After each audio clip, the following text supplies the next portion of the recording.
only time. Yeah. Okay, let me share the screen. I'm going to find, no, sorry, wrong place. Wrong. Okay, I'm sharing yours. Yes, you don't have to remind me. Yes. Okay, so we're going to start with the different techniques of the Ars Antiqua, then we're going to do the Ars Nova, and it's some links with the actual modern music. Yes. De conductus, the Milanese treatise ad organum facendum, more or less 1100.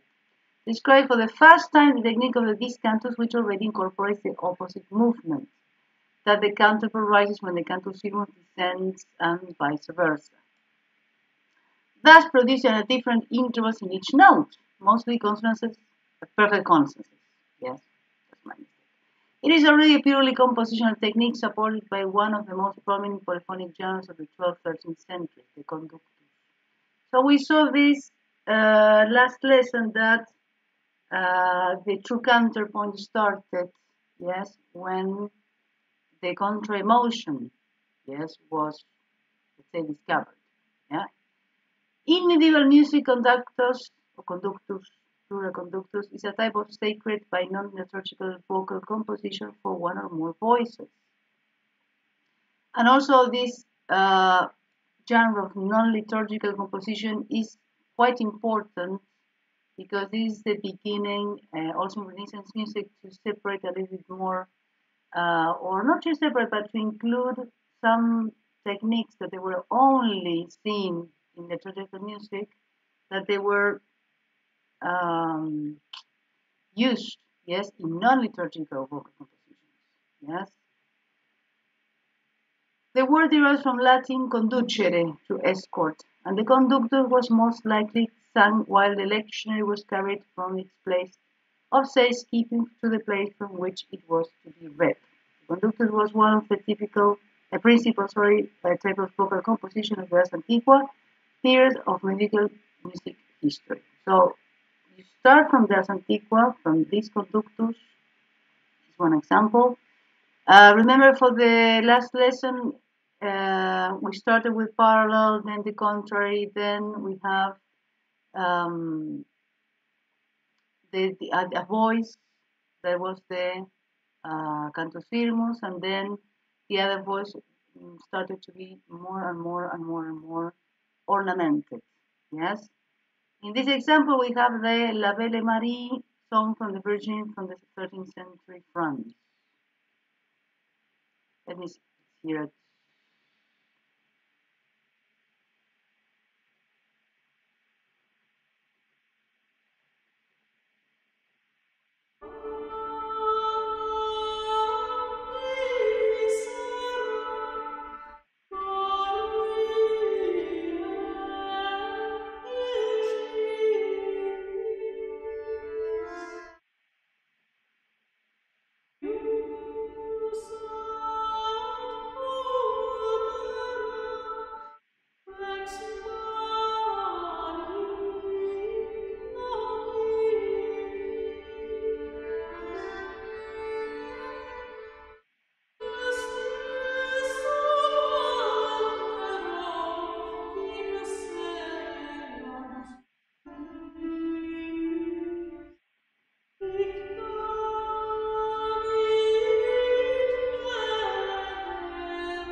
Up to there. Of course, guys, you know that we cannot listen.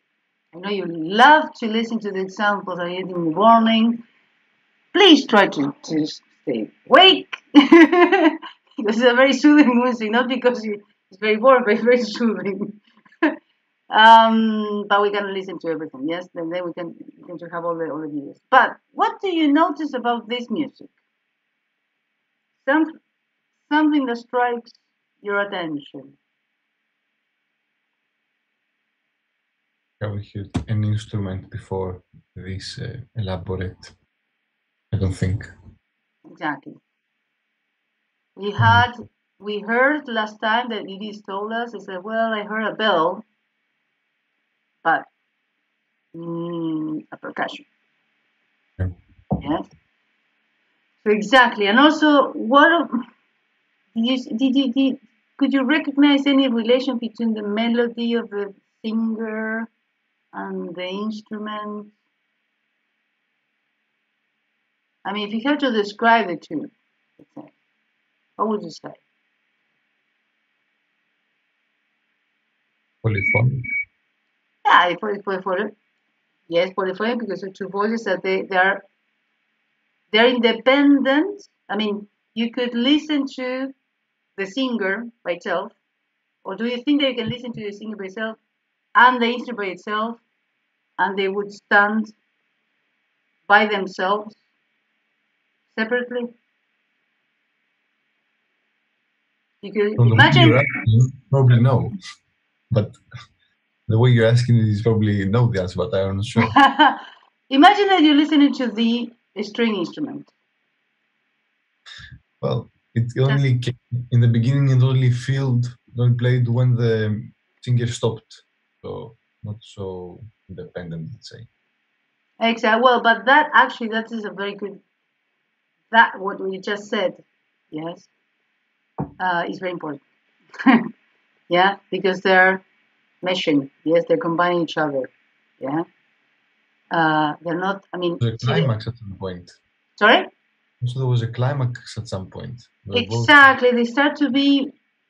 I mean, the two voices. They're not just remember, you're not just parallel. They go. I mean, the instrument, the instrumental. Yes, a string. Let's say. Yes, it's not a modern instrument, but it doesn't matter. Yes, let's say a string instrument. It goes slower, complementing the voice, which is the most ornamented. But then the climax, they will together. And then when the voice stops, yes, the instrument goes. So actually, it's a very organic, yes, way of combining each other. That is where it starts to be true polyphonic. Yes, two voices that you might. I mean, you cannot do it now, but if you listen to the one instrument by itself, yes, you could stand by itself. Yes, you listen to a voice, yeah, it stand by itself. But both of them combined, yeah, make a whole, let's say, yes. So that inclusiveness, yes, is the counterpoint. Yeah, remember the counterpoint didn't start in one day. Yeah, so that kind of like an idea, yes, that we are trying to see through an example of one composition. Of course, yes. Okie dokie. So, conductus the first. This is the Perrotin. Yes, remember this composer, one of the most famous and important ones. Yes, not very known today, but yeah, back then it was amazing. Well, he's still amazing, not known. Okay, so this second example is the Calixtino Codex Conductus. In three voices, the 12th century, the polyphonic conductus based on a trope or troppo. I'm not going to explain that a lot. Actually, I'm not going to explain it because it would take longer and very specific from the age. From the dominion attributed to the Albertus Parisiensis, is the first polyphonic work with three voices presented musical notation, with a verse structure with a chorus. Actually, this is the the thing that should call our attention. With a verse structure, with a chorus. Yes? It consists of two voices written in the Discantus style. Anyone remember what the Discantus was?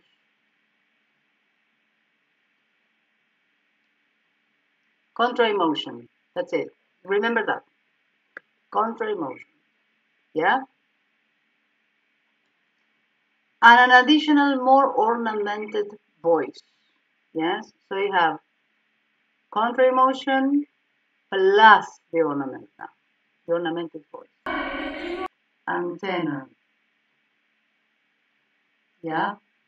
And this is a transcription, of course. Yes? And this is a transcription, and these like brackets have to do with the nouns. Okay? Now, vox organalis. Anyone remember vox organalis? From last lesson? I don't remember if it's the original one. It's the Cantus Firmus, but I'm not sure. Or if tenor is that one. The tenor would be the cantus firmus, no? The one that, remember, the tenor comes from tenere, to hold. Yeah? This cantus is the one that goes in contra emotion. Clearly contra emotion. From the tenor. See? Yeah, that was the technique. And the vox organalis, the vox organalis started like the organum. Remember? Look.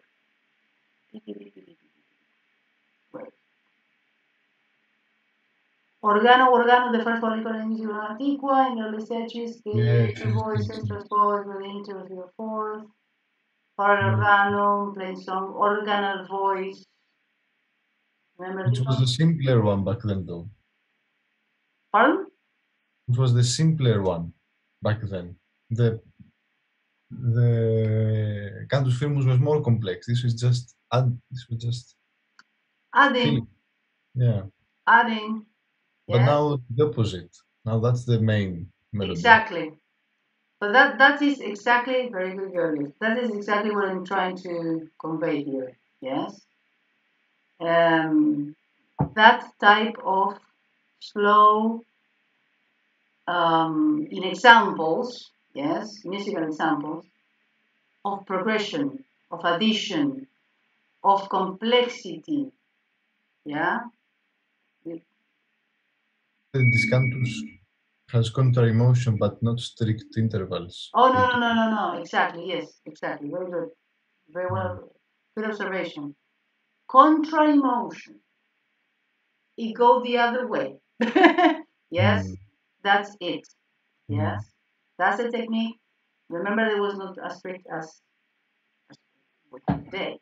Yes, so that's why discanto means in contra emotion. Which interval doesn't matter. Vox organalis. The vox organalis was ornamented. Yeah, and this is the first time. That's why what I say. Should call your attention to two things. One, that is the first one. That is the first polyphonic work with three voices preserved in musical notation. Because usually, remember, the vox organalis was improvised. Now, with three voices, remember the need of the musical notation. Yeah? The need of writing. It got so complex, they needed to be written. You couldn't improvise anymore. Yeah? That's right. And the second thing we should call our attention is with a verse structure with a chorus. Because that means that we started to think about the form. Or at least the form was something that it was introducing in liturgical music. It was not just the Gregorian chant, it was shapeless. Not shapeless, remember, not 100% shapeless. The shape was given by the text. Yeah. We saw this in the Ecclesiastic more. Yeah. With the different examples, where the text had a full stop, the phrase will stop, yes, and so on and so forth. Yeah. Okay, now you can see. Not everything. At some point, I will cut. Yeah.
Up to there. Interesting, right? What are these tenors, by the way? Right? What are these tenors? What are these men? No, they're not men. Why the clef? Oh, because it was. This is a transcription. This is the fact that it was sung by women. Yeah. I mean, this. Well, the person who uploaded this might have taken the transcription. Initially for men, and this was sung by women. Yes. Mhm. Everything went up to higher. Yes. Yeah. No, not just that. Yeah. Yeah. Imagine that the originals looks a little different. Imagine. Now, first of all, one of the characteristics, yes, well, we cannot listen to the voices, yes, separately as always, but at least now we can see it, yes, from the transcription. So if you play each one of the voices, it would sound that they can stand by itself. Of course, we know that the first canal is more complex, but it can stand by itself. Yes, the same thing with the norm, the same thing with the cantus. Anyone notice something about the mode?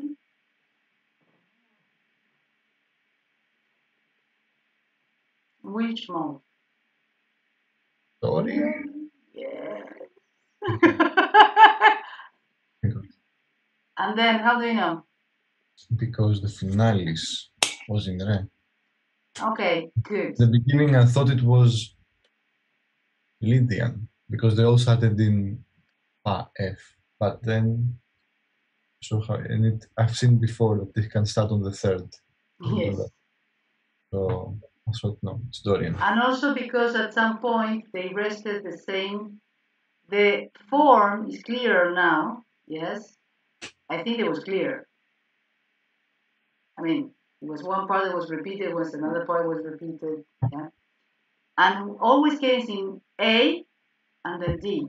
And then A, the dominant, was shorter at the same time. But what happened with the D?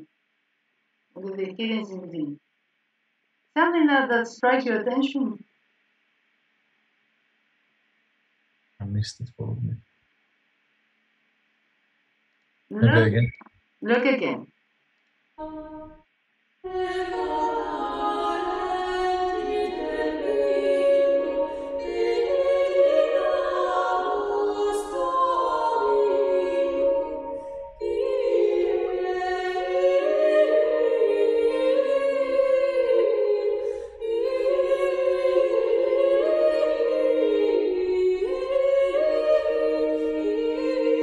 There.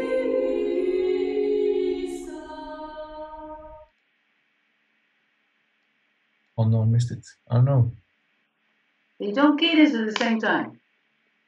Oh yeah. And that is something that they started to be, a technique that started to be known or used in the Renaissance. They wouldn't cadence at the same time. They would reach and then the one. And then even during the Renaissance period, you have the cadence and two voices were cadencing and then the other one will carry on. Yeah? So the cadence was not a block. Yes, they will reach one after the other one. It's a nice, I think it's a very beautiful way to write. It's not a block of voices that they all cadence together. No, they reach. Yes. Okay, so this is the codex. Now the motet. Yes, the motet is very important because it's going to rule, let's say, the Renaissance period. And we are going to compose motets, by the way, with the lyrics and everything, and in Latin, just saying. The motet from the French mot, yes, word, is by far the essential polyphonic genre of the French of the 13th century. The motet arose from the organum, thanks to the mechanism consisting of adding texts to the organ voices, a procedure of a more literacy than musical nature, which implied and promoted the adaptation of the musical notation systems inherited from the 12th century, and which would put an end to the hegemony of the organum as a polyphonic genre. So this is the motet. The motet plan maintains the practice of adding melodies of the pre-existing melodic fragment, the tenor, still. However, by becoming independent of the liturgy, you see that this is also, yes, you start to separate a little bit from what is church music, yes, which is not church music, yes. The liturgy and conceiving itself as an independent composition. The 13th century motet will tend to reuse a few melodies as tenors converted into a standard repertoire for improvisation and polyphonic composition. And again, we're going to just 2 minutes.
Okay. So, like it. Impressive, right? A couple of things. First of all, I mean, this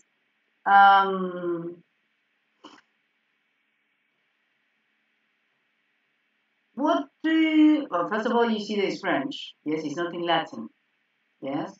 This is comes from the music of the troubadours. Yes, it's a, well, it's a genre of music of with aristocrat, like aristocrat people. Yes. So basically educated. Yes, educated people that started to be interested in music. So they would use the motets from the mots. Yes, France. Because they were educated, they knew about these techniques. So they blended, let's say, yes, the more humanistic view and hence the connection with the Renaissance as well. Yes, because Renaissance is humanistic. So it's human centered. Yes. So that's why it's in French and not in Latin. But something about the beat. Yeah. So far, there was actually no beat whatsoever.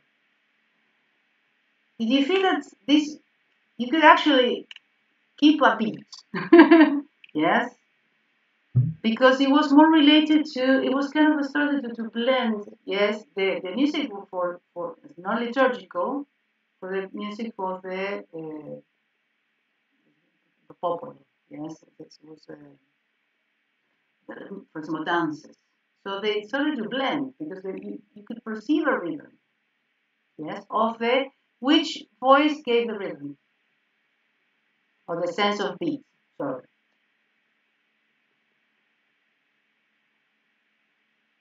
Which was what? Which voice, yes, gave in this composition the sense of beat? The first one, I don't know. Yeah, the pre-existing melodic fragment, the tenor, yes, which is the closest to the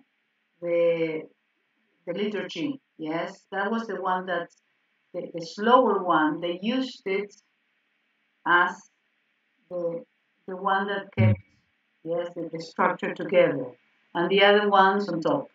Yes, so it has something yes that led yes, and that was also the beginning of the rhythm because again the sense of the beat yes we are so used to it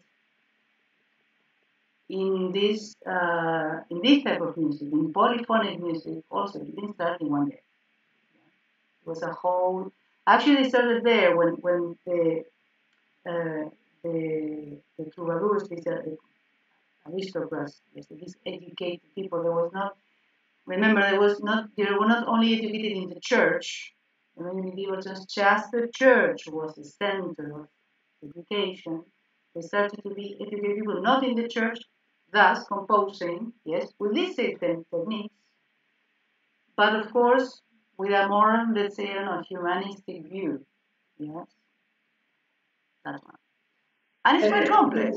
Yeah, it's quite complex. And Gisela, at the end of this piece, the lower voice is doing like the melody, right? The lower voice is doing the melody. I mean, yes, like a little bit at the end, or I'm not sure if maybe the middle one, but wait, sorry, I hit play. I didn't want to hit play. Sorry. Yes. Okay. At the end, the let's say the tenor voice. The one Yes. that was holding the slow-paced melody, that one. It's doing like a more rhythm and like melody, and the others are just Following? making the texture. I'm not really sure now what I heard. Let me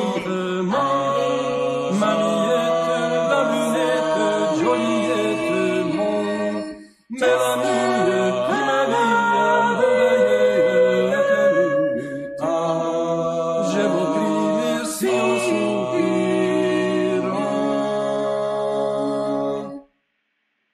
No, I see. I got mixed between all the voices, but it's a middle one, right? Okay. Well, the thing is, that is but that is the when we started to listen to more music of this style, the cadence actually was approached by certain, of course, rules. Let's say, actually, there were like 1, 2, or 3 like steps in order to even sometimes 4 to approach the cadence. Yes. So yes, the voices changed because it was very strict. Georgios knows it, but each voice would have a function, yes, a very specific function. Yes. But yeah, they changed the. I mean, you could see the counter, but yeah, I know you perceived a change that they were because they were approaching the cadence, and those is more formulaic, even today, right? Even today, it is formulaic. Yeah, started there, 15th century. So Ars Nova, yes, we have come to the Ars Nova. Ars Nova throughout the 13th century, the 13th and 14th century, we find a flourishing of various polyphonic repertoires of increasing sophistication, supported by specialized social circles called universities. This is also important. Universities, not just the church. Universities started more or less at that time.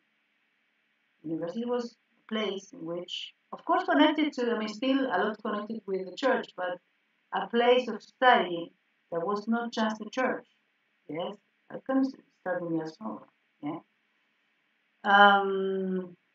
But interconnected with each other, supported by the continued development of the musical notation, especially its rhythmic component. One of the reasons that explain the eminently intellectual character in which a significant part of the polyphony developed throughout the 13th, 14th centuries, the one most linked to scholasticism and universities, lies in the fact in the mentality cultivated medieval music was understood as a science coupled with arithmetic, geometry, and astronomy. I don't know if you have listened, have heard the word quadrivium. Wait. There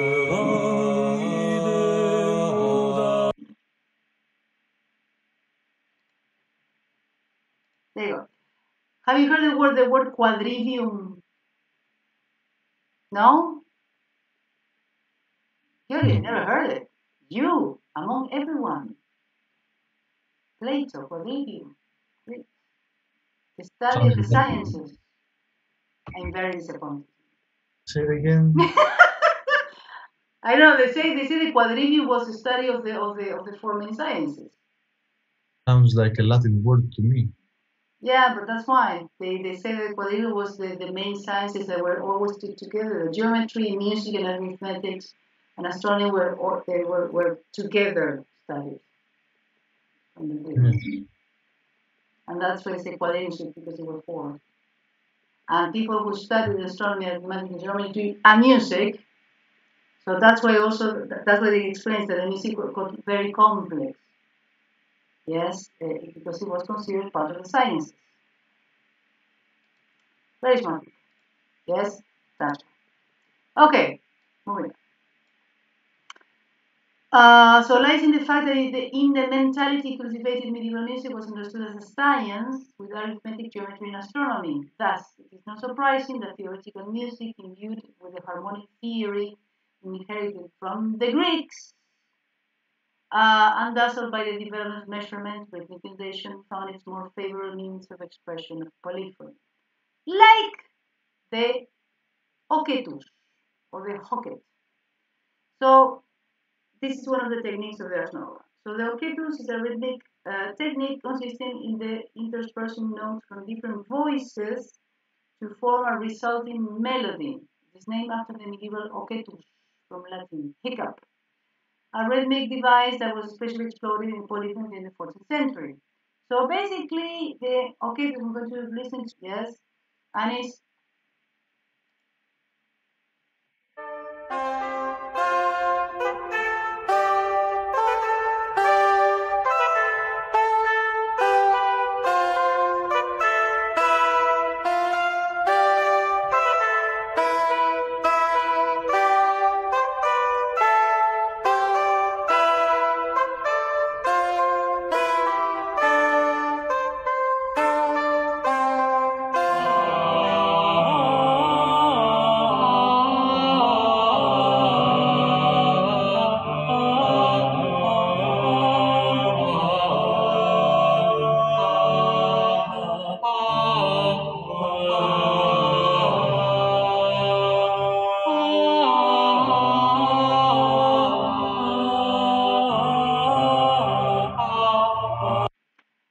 this guy is a Pope of the 1322 that condemned this technique.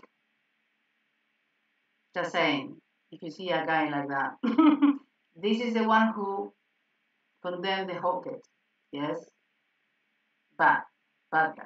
It was very good.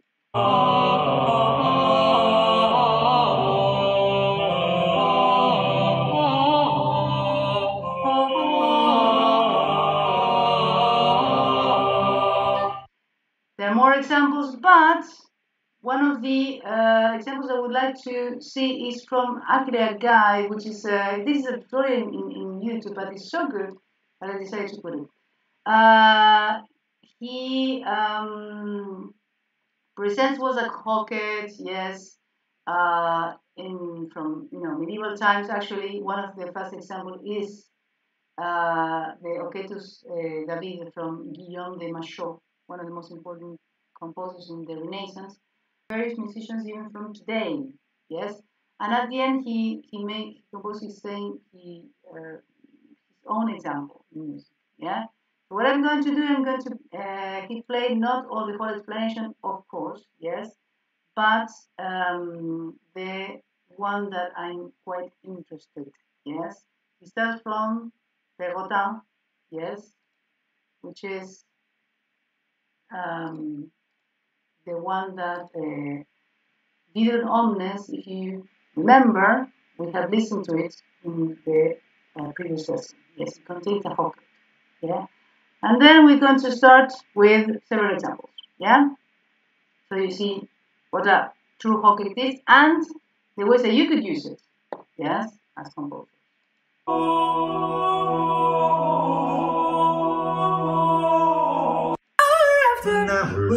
Better, faster, stronger. There you go. Faster makes you stronger. More than after. Work is never. Make it harder. Better. Do it faster. Stronger. Our work is There you go. That's a hocket. Did you listen? Each one was, instead of one singing and one melody, each one of the voices were saying one word. That's a hocket. Yeah? Another example. Ellington. What? Sorry. I have to find it.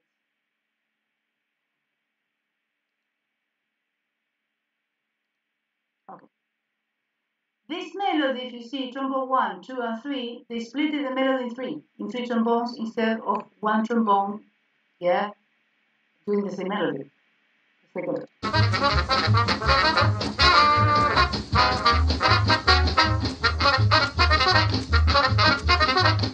It's extremely difficult to do this, by the way, yes, especially with trombone.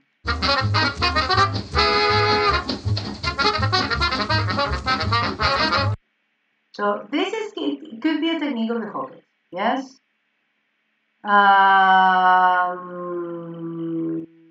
At the end, yes, he explains that you can actually produce a hocket by yourself. Basically, you can record one melody, and then what he does is to split in several tracks. Yes, this is quite interesting, and the result is quite interesting. Yeah, let's Enjoy.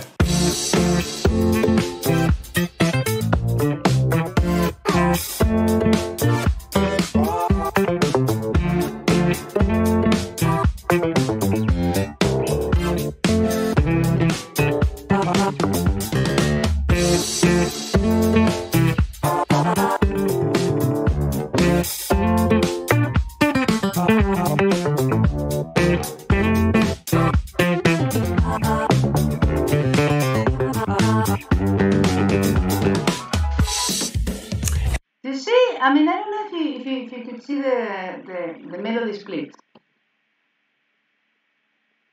The guy was playing one instrument, right? Then, of course, by technology, he just split in different tracks, but it's the same melody. Yes? So that is actually, a hocket is an amazing tool. Yes, even today. And it sounds amazing. Yeah? So don't forget about the hocket, please. Yes?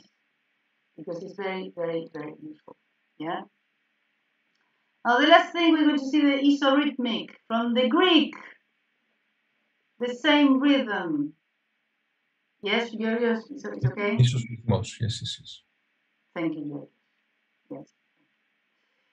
It's a musical technique that arranges a fixed pattern of pitches with a repeating rhythmic pattern. Isorhythmic consists of an order of duration of rhythms called atalea or talia, cutting, plural talea, taleae, actually, in Latin. Taleae, right? Georgios? Yeah, talea, yeah. Yeah, because I always get confused with the A. Sometimes it's just A. Oh, well, it's okay. Yeah. New Latin, tale. Exactly, the new Latin with the old Latin. Yeah. Let's leave that. Which is repeated within a tenor melody whose pitch contents are series called the color, repetition, varied in a number of members from the talia or talia. The term was coined in 1904 by Friedrich Ludwig to describe this practice of the 13th century polyphonic motets, but it later became more widely applied, especially to periodic repetition of rhythmic recurrence in tenors and other parts of the 14th century and early 15th century compositions, in a particular way. Sorry. So Guillaume de Machaut is a rhythmic Mozart, yes. So try to not to. I mean, the motet is very, very beautiful, but try to see the rhythmic patterns repeated. Yes, that's what you should see.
Sorry.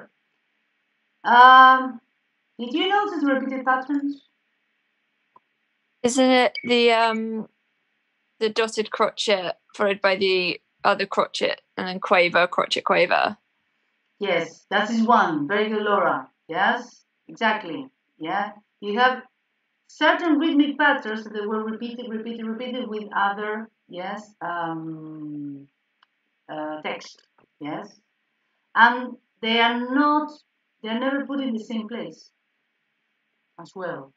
Yes, but they are always the same rhythmic pattern. Yeah, that is isorhythm.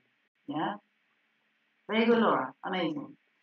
Now the last thing is the motet Nuper Rosarum Flores from 1436. Yes, it's an analysis of it's an amazing guy, really, it's a theorist, yes, Rafael Fernandez de Avinoa, who published a very thorough, yes, analysis. So as we are not going to have time, yes, to do this because we have 10 minutes, and the analysis is very thorough, yes, I'm going to give you the materials, yeah. The Thalia or Thalea, yes, the last thing we're going to see is the Guillaume Dufay, yes. That says the isorhythmic motifs are compositions in which a rhythmic formula or period is constantly repeated in one or more of the parts while the melodic material changes. Yes, so melody, yeah, changes, rhythm doesn't. The number of times that this rhythmic period is repeated varies from 2 to 8 in extreme cases. Now, the only thing I would like to add about the Thalea is that when it says the rhythm is constant, the melody changes. Yeah? It sounds to me a little bit like compositional devices. I mean, it's something that it was the start of the development. Remember that when we develop a composer, yes, when we are with one, yeah, theme and variations, let's say. The first thing you change maybe the first variation is ornamentation, yes, most probably, or historically at least, yes. I don't know the exact, but historically the first variation is ornamentation, yeah. But when you change actually the rhythm, there's one variation which you have to change the rhythm completely. Yeah. So you know that the rhythm is important. Yeah. Now, if you're, for example, composing a small ternary form, which is a smaller form, would you change the rhythm a lot, or just would vary the melody? As a rule of thumb, if you change the rhythm, sorry? Melody, yeah. Exactly. You can change it. You can change the melody. You can change the inversion. You can invert the melody. Yes, but when you change the rhythm, is it's a huge deal. If you change the harmony, they started to be aware of that. So okay, we don't change the rhythm. We separate. Yes, they realized that. Yes, okay. That's okay. I'm going to keep the rhythm there, not touching it, and I'm starting to see what happens in the melody. Yeah. So those concepts, yes, there's something when you read, as a general advice, when you read, yes, history books or whatever, try to see when they say, well, yeah, it's a concept repeated on more parts, and the melodic material changes. Don't take it as a phrase, yeah, just a phrase, because you're not going to actually get the importance, yes, of what it's saying. Yeah, it was a huge deal, yeah, because it was the race of the awareness. It's not just, okay, well, the rhythm changed. No, he realized that everything was important, yeah. Now we're going to carry on a little bit more next time, but then we're going to have an introduction, yes, of the